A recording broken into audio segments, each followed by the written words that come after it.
জানি না, too early to say. আজকে কি লিগ হাতছাড়া হয়ে গেল?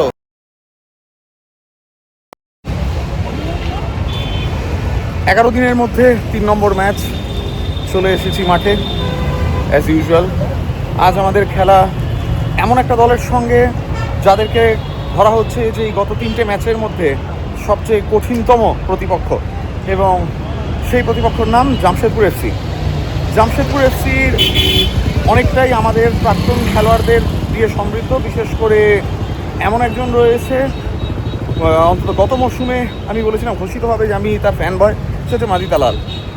এবার আজকে মাদি তালাল যুদ্ধে আমাদের বিপক্ষে রয়েছে, এবং মাদি দালালকে টপকেই আমাদের আজকে জয়লাভ করতে হবে।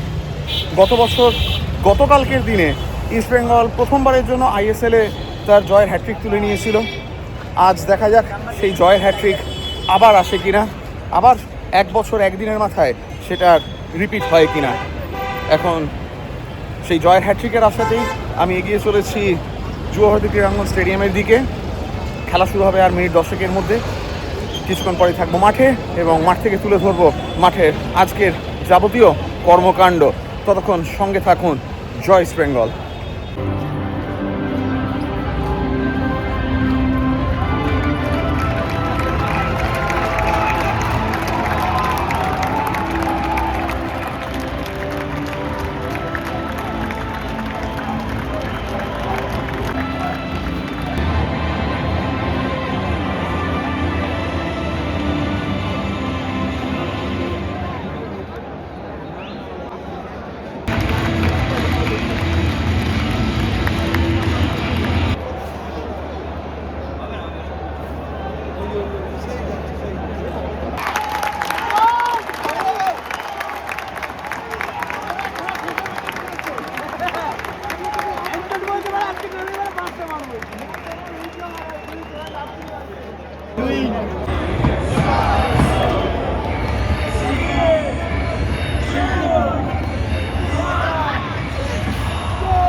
জানতো না।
প্রথমার্ধের খেলা শেষে ইস্টবেঙ্গল 1-0 এগিয়ে এডমন্ড আর্গেন্টিনা গোল করেছে।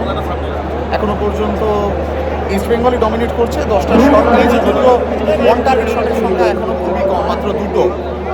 মিগুয়েল, যাকে অনেকেরই একটা আশঙ্কা ছিল, মিগুয়েল এখনো সমহিমায় উজ্জ্বল। এখনো যদিও যাকে নিয়ে কিছুই বলার জায়গা আসেনি, সেটা হচ্ছে আন্তন সয়বার্গ। আন্তন সয়বার্গ দু একটি শট নিয়েছে, একটা খুব ভালোভাবে বল ক্লিয়ার করেছে, এই পর্যন্তই। বাকি দ্বিতীয়ার্ধের খেলা দেখলে বোঝা যাবে। শুরুতেই নুঙ্গা একটুখানি রাফ ফুটবল খেলছিল, যে কারণে তাকে সরিয়ে ফেলা হলো। সেই জায়গায় রাকিব নেমেছে, রাকিব নেমে যথারীতি অনবদ্য। দ্বিতীয়ার্ধের খেলা কিছুক্ষণ পরে শুরু হবে, সঙ্গে থাকবে জয় east Bengal.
It was long time coming.